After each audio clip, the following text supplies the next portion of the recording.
Hello everyone, आज हम करने जा रहे हैं नया चैप्टर डिस्कस जिसका नाम है प्रोबेबिलिटी। तो हमने मैट्रिक्स एंड डिटरमिनेंट हमने पहले ही डिस्कस कर चुका है, जिसमें हमने उसके कॉन्सेप्चुअली आपको सब चीज़ बता दी है, चाहे फॉर्मूला हो, चाहे प्रॉपर्टीज हो डिटरमिनेंट की, और बहुत सारी चीज़ें। अब हमने उसके क्वेश्चन भी करा दिए थे आपको, प्रीवियस से क्वेश्चन और सैम्पल अपने जो आए थे। एंड अब हम नया चैप्टर डिस्कस करेंगे, इसका नाम है प्रोबेबिलिटी। इसको भी हम सेम उस फ्लो में डिस्कस करेंगे, जैसे हम पहले इसके नोट्स बनाए हैं। सब चीज़ के जानना जरूरी है आपको, क्या इवेंट्स होता है, क्या रैंडम एक्सपेरिमेंट होता है, ताकि आपको कॉन्सेप्चुअल नॉलेज भी होनी चाहिए। एंड देन हम उससे क्वेश्चन कर पाएंगे। अगर आप सोचो कि डायरेक्ट प्रोबेबिलिटी के क्वेश्चन क्यों नहीं करा रहे, द रीजन इज क्योंकि आपको कंसेप्चुअली पहले स्ट्रॉन्ग रहना पड़ेगा कि क्या किसकी क्या डेफिनेशन होती है। अगर क्वेश्चन लिखा होता है सपोज कि हम ये कॉइन टॉस कर रहे हैं, उसका ये रैंडम एक्सपेरिमेंट है और ये इसका ये इवेंट है, आपको कंडीशनल प्रोबेबिलिटी दे रखी है, फिर आपको निकालना है। बट आपको अगर वही नहीं पता रैंडम एक्सपेरिमेंट क्या होता है, आउटकम क्या होता है, और बेस थ्योरम क्या होती है, एंड जो भी पूछा है क्वेश्चन में, अगर आपको वही नहीं पता होगा तो आपको क्वेश्चन नहीं बन पाएगा। तो इस वजह से हम पहले सब चीज़ डिस्कस कर रहे हैं। सो हमारा टॉपिक है प्रोबेबिलिटी। आज हम इसको प्रोबेबिलिटी को डिस्कस करेंगे, जितना भी हमारे टॉपिक है जितने भी। तो रैंडम एक्सपेरिमेंट, सबसे पहले प्रोबेबिलिटी आते शुरू होता है रैंडम एक्सपेरिमेंट से। तो रैंडम एक्सपेरिमेंट क्या होता है? कोई भी एन एक्सपेरिमेंट है, आपको डेफिनेशन में लिखी है, ताकि आप नोट्स को पढ़ें थोड़ा।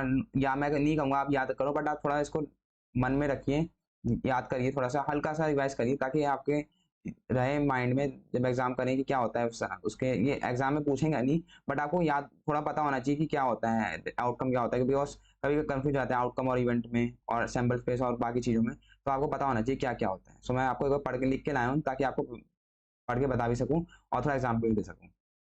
N experiment whose outcome is can not be predicted, मतलब इसका आउटकम हमें नहीं पता। कोई भी एक्सपेरिमेंट है, सपोज मैंने कह दिया कि टॉसिंग अ कॉइन, तो ये क्या है? रैंडम एक्सपेरिमेंट है, कुछ भी हम कर रहे हैं। रोलिंग अ डाइस, तो ये क्या है? एक्सपेरिमेंट है भाई, हमें उसका पता नहीं है, प्रेडिक्ट कुछ भी आ सकता है, या तो हेड आ सकता है, टेल आ सकता है। ऐसी डाई वाले केस में क्या आ सकता है? 1 2 3 4 5 6 एग्जाम्पल है टॉसिंग कॉइन या रोलिंग डाइस। आप जो करना चाहो वो लिख सकते हो, मैंने आपको एग्जाम्पल दे दिया। नेक्स्ट है हमारे पास आउटकम। आउटकम क्या होता है? जो भी हमारा हमने रैंडम एक्सपेरिमेंट परफॉर्म करा, सपोज हमने कोई रैंडम एक्सपेरिमेंट परफॉर्म कर दिया, उसका जो रिजल्ट आएगा उसे हम कहेंगे रैंडम एक्सपेरिमेंट। हर चीज़ का रिजल्ट आता है, वैसे ही इस रैंडम एक्सपेरिमेंट हम कंडक्ट करेंगे और उसका जो रिजल्ट आएगा उसको हम कहेंगे outcome.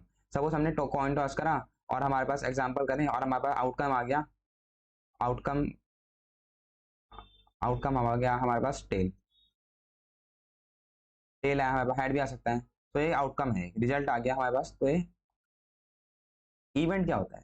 Subset of sample space. पर इससे पहले आपको जानना पड़ेगा, इवेंट से पहले आपको जानना पड़ेगा सैंपल स्पेस क्या होता है। सो सैंपल स्पेस अगर ये इंपॉर्टेंट चीज़ है, सैंपल स्पेस आता रहता है कि ये सैंपल स्पेस में से आपको ये एलिमेंट लेने हैं और ये अंडर इस सैंपल स्पेस ऐसे करके आता रहता है। तो आपको पता होना चाहिए सैंपल स्पेस क्या होता है। It is the set of all possible it is the set of all possible outcomes of random experiment. जो हम रैंडम एक्सपेरिमेंट परफॉर्म करेंगे उसके सभी पॉसिबल आउटकम्स जो है, मतलब उसके जितने भी रिजल्ट्स हैं, उसको सैंपल स्पेस कहेंगे। फॉर एग्जाम्पल जैसे हमने कॉइन टॉस करा, हमने एग्जाम्पल है टॉसिंग कॉइन वाले में, टॉसिंग कॉइन ले रहे हैं, तो इसके सैंपल स्पेस क्या होगा? तो सैंपल स्पेस लिख रहा हूँ मैं, या तो हेड होगा या टेल होगा। इसके दो ही सैंपल स्पेस होते हैं। एक कॉइन हम टॉस कर रहे हैं, या तो हेड आएगा या टेल आएगा, और कुछ तो आ नहीं सकता। एक कॉइन की बात कर रहे हैं, तो ये सैंपल स्पेस हो गया। मतलब क्या क्या आउटकम आ सकते हैं हमारे पास, वो हो गया सैंपल स्पेस। अब इवेंट क्या हुआ? इवेंट क्या है? सबसेट है सैंपल स्पेस। आपको पता होगा, सेट थ्योरी में आपने पढ़ रखा है कि कोई भी हमारे पास 1 2 3 ये सेट है। सबसेट क्या होता है? जैसे 1 और 2 सबसेट बन गया, 2 और 3 का सबसेट बन गया। हम चाहे तो खाली एक 1 का भी सबसेट दे सकते हैं। मतलब सबसेट होते हैं कि जैसे ये कोई ए है और इसके सबसेट है, ठीक है, सबसेट है इसके। तो आपको पता होगा कि हम सबसेट कैसे निकालते हैं। वैसे ही अगर हमें सबसेट बोलना है, मतलब एक इवेंट क्या होगा, जैसे मैं समझा देता हूँ। जैसे हमारे पास सैंपल स्पेस है, टॉसिंग का कॉइन, हेड और टेल आता है। तो सबसेट क्या हो सकता है कि हमने कॉइन टॉस करा। मैं कॉइन के एग्जांपल से आपको सब समझा दे रहा हूँ। हमने कॉइन टॉस करा और हमारे पास इवेंट बोल दिया कि इवेंट इज गेटिंग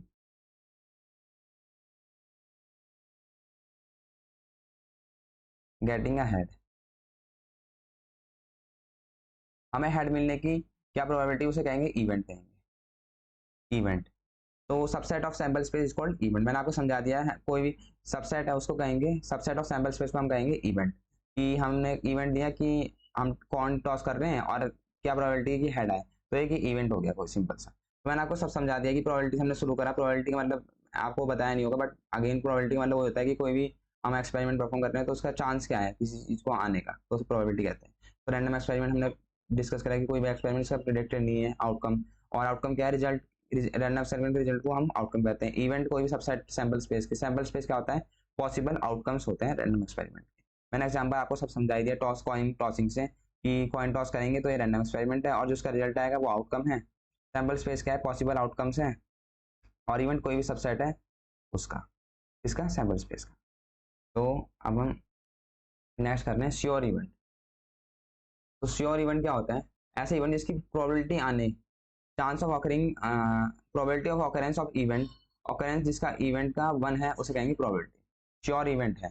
बहुत सारी जगह ऐसा होता है कि प्रोबेबिलिटी हमें दे रखी होती है, लेकिन वो इवेंट क्या होता है, श्योर होता है, जिसकी प्रोबेबिलिटी, अगर कोई भी इवेंट है उसकी प्रोबेबिलिटी 1 आ गई तो हम कहेंगे श्योर इवेंट है। और इम्पॉसिबल इवेंट क्या होता है, तो इम्पॉसिबल इवेंट है कि probability of occurrence of event is zero, जिसका ऑकरेंस जीरो है। For example P of E is equal to zero, जिसका एग्जाम जीरो। फॉर एग्जाम्पल हम रोल डाइस का एग्जाम्पल ले रहे हैं यहाँ पे। हम एक डाई को रोल करते हैं और हमारे पे क्या आ गया कि हमें दे रखा है कि फाइंड प्रोबेबिलिटी ऑफ गेटिंग,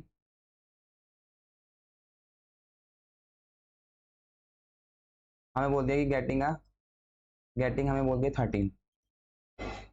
ये है, ये हमारे पास एग्जाम्पल है कि रोल हम डाइस करते हैं और हमें बोल दिया कोई भी एक इवेंट दे दिया कि getting 13।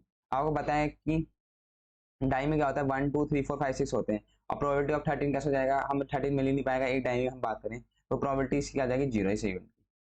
Complementary event, A B यानी इवेंट, कोई भी एक इवेंट है, then S minus A is called complementary event. Complementary का आप बताया हूँ, जैसे हमारे पास ये इवेंट है कोई भी, सपोज करिए मैंने इसको वैसे सैम्पल स्पेस से डिनोट करते हैं इस वाले बॉक्स को, मैं जैसे आपने बुक में भी देखा होगा, तो ये सैम्पल स्पेस से डिनोट करते हैं। एंड हमारे पास कोई एक और बनाता हूँ, आई ऐसे क्लियर नहीं है एकदम, तो हमने ये बनाया, ये हमारे पास सैम्पल स्पेस है, एंड हमारे पास कोई ये इवेंट है, जैसे कि हमने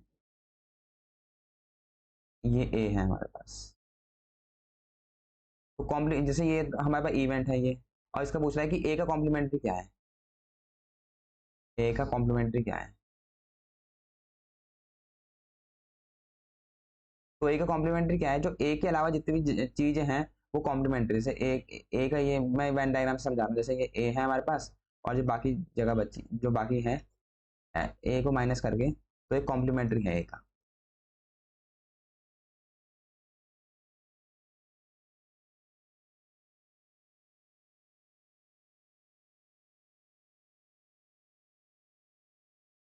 ठीक है, कॉम्प्लीमेंट्री। तो मतलब कोई भी एस माइनस ए करेंगे तो ए कॉम्प्लीमेंट्री कहते हैं उसे। आई होप आपको क्लियर हो गया होगा, मतलब ए के अलावा जो सैंपल्स में जो एलिमेंट बचे हैं उससे कहेंगे complementary of event. Mutually exclusive event क्या कहते हैं, म्यूचुअली एक्सक्लूसिव को कहते हैं two events are said to be mutually exclusive, mutually exclusive कहेंगे if they can not occur together. इसका मतलब क्या है, म्यूचुअली एक्सक्लूसिव मतलब क्या, सिंपल से आपको याद रखना है, कोई भी दो इवेंट जो एक साथ नहीं हो सकते। फॉर एग्जाम्पल मैं कहूंगा कि हम टॉस कर रहे हैं कॉइन को, टॉसिंग का कॉइन,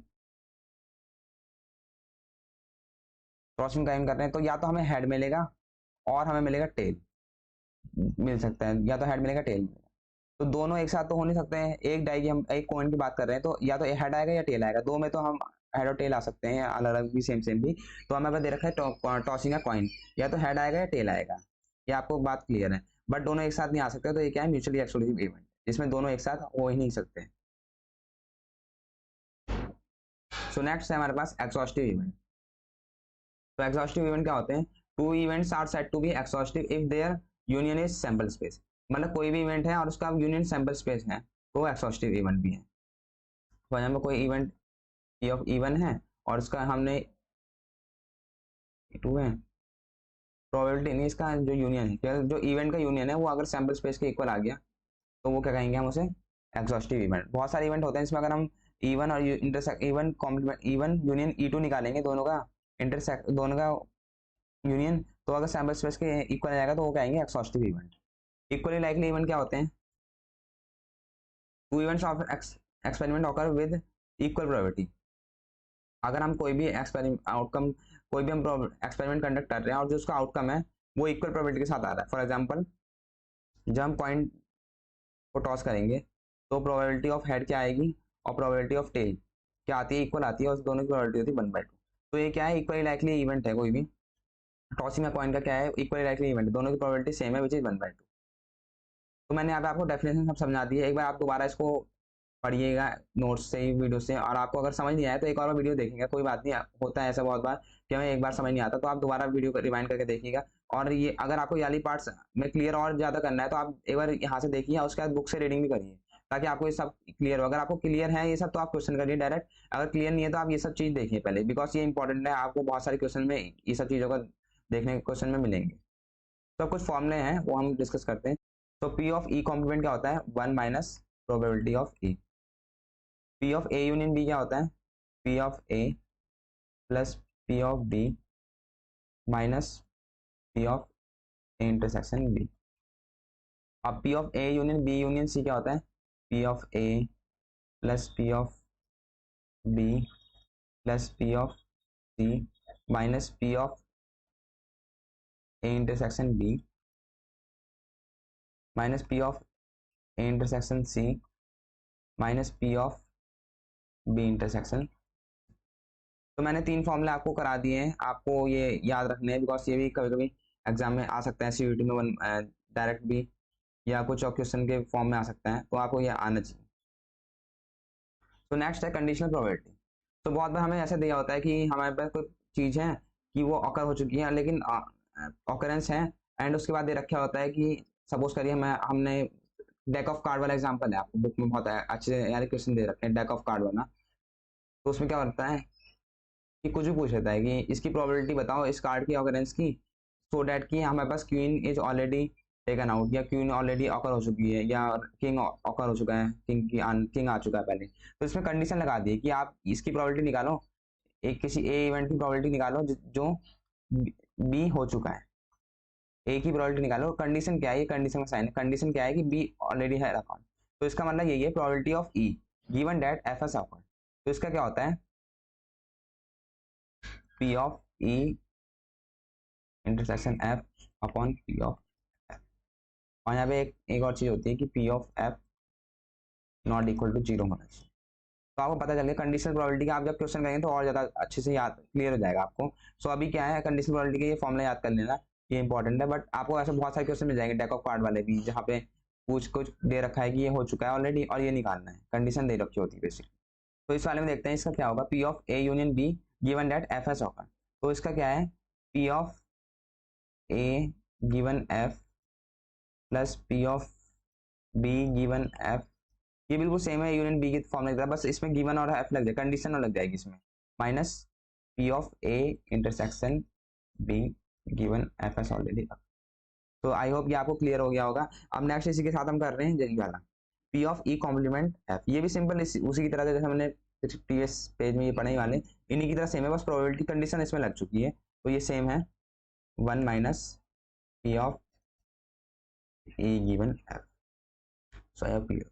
अब एक बड़ा अच्छा है ये लास्ट वाला, उसमें भी आ सकता है आपके सीयूटी एग्जाम में, अपकमिंग एग्जाम में, कि पी ऑफ एस है sample S where sample space है यहाँ पर और गिवन एफ हो चुका है। तो कोई भी हमारे पास सपोज के लिए सैंपल स्पेस है, उसमें से कोई भी हमारे पास like event F already occur हो चुका है, दे रखा कंडीशन है, फिर भी सैंपल स्पेस की प्रोबेबिलिटी पूछ रहा है।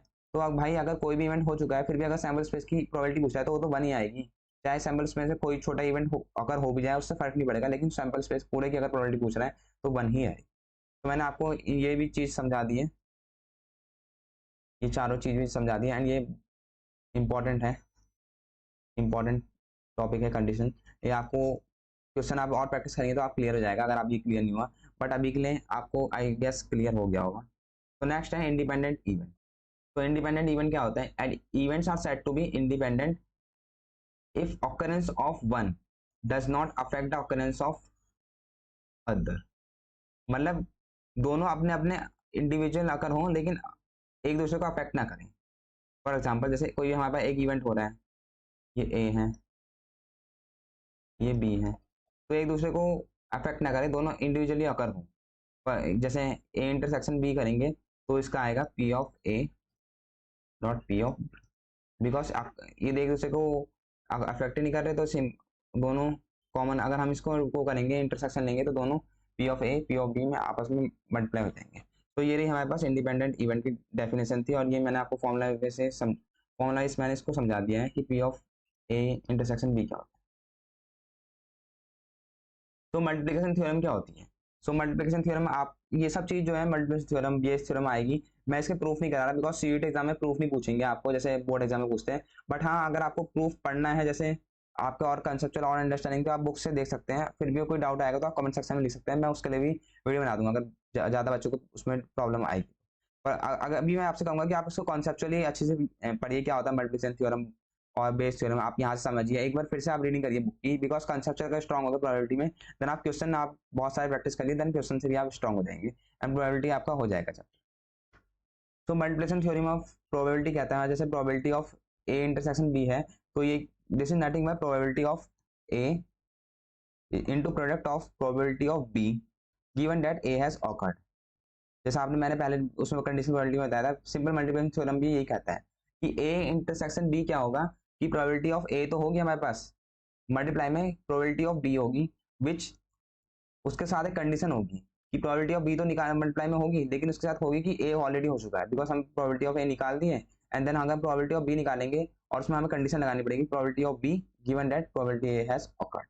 सिमिलरली हमारे पास नेक्स्ट है हमारे पास जैसे कि P of A intersection B intersection C, तो इसका क्या होगा, probability of A into probability of B given that A has occurred, and similarly probability of C हो गया नेक्स्ट में, given that probability of given that A and B has occurred, A intersection B has occurred, तो इसका ये होगा formula and इसका ये होगा।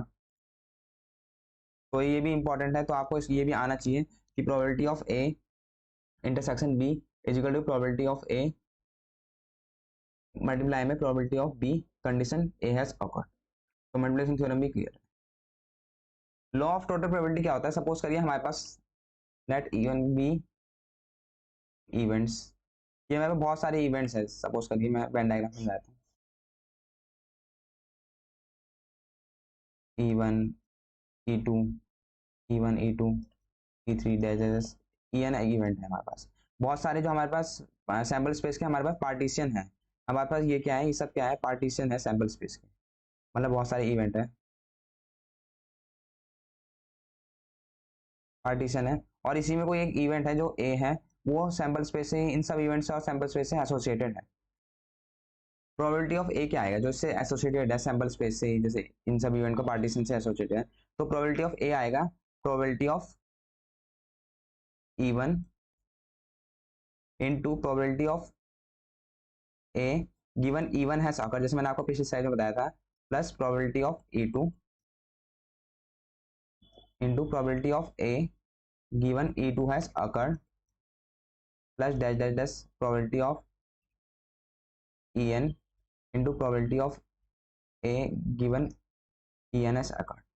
तो लॉ ऑफ टोटल प्रोबेबिलिटी आपने समझ लिया, जैसे हमारे पास इवेंट्स हैं, ये पार्टीशन में है सैम्पल स्पेस के, और एक इवेंट है ए जो एसोसिएटेड है इन सब इवेंट से ही, तो प्रोबेबिलिटी ऑफ ए को हम कैसे देख सकते हैं इसके, ध्यान रखना आपको कंडीशन जरूर लगानी, जैसे आप प्रोबेबिलिटी ऑफ E1 निकालेंगे, और अगर आपको प्रोबेबिलिटी ऑफ ए निकालना है बाद में गिवन E1 हैज अकर्ड, ये आपको जरूर करना पड़ेगा, plus then probability of E2 then E3 करेंगे, बट आपको ये ध्यान रखना है कंडीशन आ जाएगी, बिकॉज नेक्स्ट में आप जाओगे तो कंडीशन आ जाएगी कि पिछले वाला इवेंट अकर हो चुका है। तो नेक्स्ट है हमारे पास बेस थ्योरम। तो बेस थ्योरम क्या कहता है, लेट E1 E2 E3 भी पार्टीशन ऑफ है, जैसे मैंने पिछले में बताया था, और एक ए इवेंट है इसमें विच हैज ऑलरेडी अकर्ड। सो हमारे पास कोई भी ए इवेंट है कि डेक ऑफ कार्ड में बता दे कि ये है, ये ऑलरेडी अकर्ड हो चुका है, सो एक हमने एक और इवेंट लिया E1, उसकी प्रोबेबिलिटी बताओ, मतलब एक इवेंट ऑलरेडी अकर्ड हो चुका है, कंडीशन टाइप का ही है, और उसमें बताना है E1 की क्या है। तो बेस थ्योरम थोड़ा सा अलग है, जैसे कंडीशनल प्रोबेबिलिटी, बट उसकी तरह ही है, बट कॉन्सेप्ट तो कंडीशन वाला ही है। सो इस P of E I given A क्या है, ई आई मतलब I1 2 3 कुछ भी हो सकता है, और आगे सो ऑन हो सकता है। तो क्या होता है P of A given E I into P of E I. Formula आपको ध्यान से याद करने पड़ेंगे, कॉन्सेप्ट भी ध्यान से याद करने पड़ेंगे। Upon P of A given E I dot P of E I. आप यहाँ पे वन कर सकते हैं अभी, बिकॉज ई आई तो ये अब ये डिफाइन करिए किसके लिए है, तो ये ई आई उसके लिए जाएगा जिसके लिए, जैसे 4 1 2 3 जिसके लिए करेगा। और P of A given E two into P of E two P of A given E N into P of E N and so on. तो ये बेस थ्योरम को, ये है इसकी फॉर्मूला। इसको हम एक और तरीके से भी लिख सकते हैं, जैसे P of A given E I into P of E I upon P of A B. आप देख सकते हैं ये नथिंग बट ये क्या है, जैसे हमने बताया था पार्टीशन है इवन ये सब इवेंट के, और ए जो ऑलरेडी ऑकर हो चुका है, तो जैसे ये एसोसिएटेड है जो इन सबसे ऑकर हो चुका है, तो ये क्या है, ये मल्टीप्लिकेशन थ्योरम ऑफ उसका ही तो फॉर्मूला है, तो इसको हम ऐसे भी लिख सकते हैं, इस P of E I given A को हम ऐसे भी लिख सकते हैं। सो आई होप आपको क्लियर हो गया होगा बेस थ्योरम की। और अगर आपको और जानना है, प्रूफ देखनी है, तो आप बुक से प्रूफ देख सकते हैं। फिर भी कोई प्रॉब्लम आएगी तो आप कमेंट सेक्शन में लिख सकते हैं। एक बार आप इसके पढ़ने के बाद आप बुक से भी रीडिंग करिए, अगर आपको कॉन्सेप्ट क्लियर नहीं है तो। अदरवाइज अगर आपके सब कॉन्सेप्ट क्लियर है तो आप क्वेश्चन में मूव ऑन करिए। मैं आपको ये कहूँगा आप रीडिंग मत करिए, बिकॉज आपके कॉन्सेप्ट क्लियर है। सो नेक्स्ट टॉपिक है हमारा रैंडम वेरिएबल। ये भी इंपॉर्टेंट है रैंडम वेरिएबल, अब आगे इसमें बुक में पढ़ेंगे और क्वेश्चन भी आते हैं। तो ये क्या होता है, रियल वैल्यू फंक्शन होता है whose domain is sample space. एक फंक्शन है कोई भी, जैसे हमारे पास फंक्शन डिफाइन कर लेंगे, फंक्शन की ये डेफिनेशन होती है। तो बट हम इसको ऐसे लिखते हैं, P of X is equal to 1 2 3 ऐसे लेट कर लेते हैं। सपोज हम कर रहे हैं कोई भी, हम जैसे एक्स, हम इंटरेस्टेड है क्या है कि हमें दो कॉइन टॉस कर रहे हैं, और हमें क्या निकालना है कि सम ऑफ हेड निकालना है कि हेड कितने हैं, या सम ऑफ टेन निकालना है। तो कैसे कर सकते हैं, या तो पी ऑफ एक्स, एक्स को मान लेंगे कि, तो इसमें एक्स क्या है, एक रैंडम वेरिएबल, इसको हम कह देंगे कि ये क्या स्टोर करेगा, एक्स की वैल्यू स्टोर करेगा, नंबर ऑफ हेड्स को स्टोर करेगा। आई होप आपको क्लियर है कि नंबर ऑफ हेड्स, दो कॉइन टॉस करेंगे तो या तो एक्स जीरो हो सकता है, या तो क्या हो सकता है इस केस में दोनों टेल टेल आ गए, एक्स एक भी नहीं है हेड जीरो। या एक केस हो सकता है P of X is equal to 1, या तो हेड आए हेड टेल आए, या टेल हेड आए। और P of X is equal to 2 क्या है, हेड हेड आ जाए। तो समझ रहे हो आप क्या है कि ये रियल वैल्यू फंक्शन है जिसका डोमेन क्या है, सैम्पल स्पेस है। हम डोमेन ले रहे हैं, जैसे कि नंबर ऑफ हेड से ले रहे हैं, नंबर ऑफ टेल ले रहे हैं, तो ये क्या है, ये सैम्पल स्पेस से तो ले रहे हैं, तो डोमेन हो गया इसका। और इसकी वैल्यू 1 2 3 कुछ भी आ सकती है, रियल वैल्यू फंक्शन है। जैसे कि एक्स इक्वल टू 0 मतलब टेल टेल है दोनों, एक्स इक्वल टू 1 है तो या तो हेड टेल भी आ सकता है, टेल हेड भी आ सकता है। ये क्वेश्चन में भी देखेंगे आपको आगे की रैंडम वेरिएबल ले लिया है हमने इसको, और हम इसको सॉल्व कर रहे हैं एक्स इक्वल टू 1 2 3 के लिए। मैंने एग्जाम्पल से आपको समझा दिया है, और क्वेश्चन में और समझेंगे इसको, ऐसा नहीं है कि यहीं पे नहीं सही है, और भी समझेंगे। तो सिंपल और दो टॉपिक बचे हैं सिंपल से। मीन ऑफ रैंडम वेरिएबल क्या है, तो इसमें कुछ नहीं है, बहुत सारे आपको एनसीईआरटी बुक में आए होंगे क्वेश्चन, टेबल वाले दे रखे होंगे, इसमें टेबल दे रखा होगा और रैंडम वेरिएबल की वैल्यू दे रखी होगी, और उसके अलग अलग प्रोबेबिलिटी आ रही होगी। तो उसके लिए मीन वेरिएंस एक लंबा सा क्वेश्चन आता होगा, बोर्ड्स में भी आता है ये जनरली। तो आपका सीयूईटी एग्जाम में भी आ सकता है, ऐसी बात नहीं है कि कोई भी दे सकते हैं, लेंथी क्वेश्चन के नाम पे ये भी दे सकते हैं। तो मीन को म्यू से डिनोट करते हैं, या एक्सपेक्टेशन भी लिख सकते हैं इसको। सो ये क्या होता है, जैसे हमारे पास ऐसे हमने बॉक्स बनाते हैं होंगे, आपने देखा होगा, ये एक्स आई के लिए बनाते हैं, इसकी प्रोबेबिलिटी लिखते हैं यहाँ पे। सो एक्स आई अगर 0 है तो इसकी प्रोबेबिलिटी कुछ भी है, मान लो 1/2, 1 है तो इसकी प्रोबेबिलिटी 1/4 है, 2 है तो इसकी प्रोबेबिलिटी 1/4 है, ऐसे करके ये सब है। और बाद में इसका हम सम कर, बाद में क्या करेंगे, x sigma x I P I. For example अगर हम इसके मीन निकालेंगे तो क्या होगा, जैसे 0 × 1/2 प्लस 1 × 1/4 प्लस 2 × 1/4। तो ये आपको दिख रहा होगा म्यू, तो ये क्या है म्यू, तो ऐसे म्यू निकलेगा ये मैंने आपको थोड़ा थोड़ा हल्का सा एक टेबल से समझा दिया है। ऐसे आपके बुक में बहुत सारे एग्जांपल है, आप वो रेफर भी कर सकते हैं, बट मैंने आपको सिंपल समझा दिया है। Sigma x I into P I इसका फॉर्मूला है। अब वेरिएंस क्या है, वेरिएंस इज नथिंग बट, जैसे हमारे पास हम मीन आ गया, हम तो हम एक और यहाँ पे एक और कॉलम बना देंगे जिसमें एक्स आई माइनस म्यू ले लेंगे, मतलब जो हर एक की रैंडम वेरिएबल की डेविएशन ले लेंगे, एक टाइप से किससे ले लेंगे, मीन से ले लेंगे डेविएशन।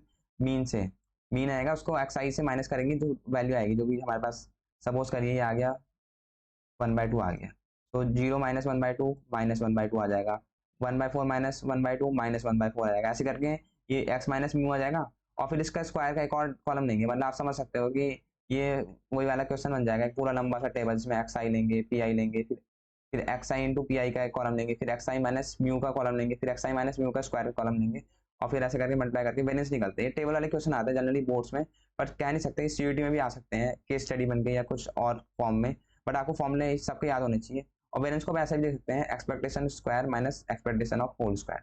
ये जब हम क्वेश्चन करेंगे तो आपको और ज्यादा क्लियर होगा। ऐसे आपको भले ही आपको लग रहा हो क्या पढ़ा रहे हैं ये, बट जैसे हमारे पास एक्स हमने ले लिया रैंडम वेरिएबल, तो एक्स स्क्वायर हम एक और तरीके से करते हैं, हम एक्स स्क्वायर कर सकते हैं और इसकी वो निकाल सकते हैं एक्सपेक्टेशन एक्स स्क्वायर की, और एक जगह हम एक्सपेक्टेशन सिंबल निकाल सकते हैं।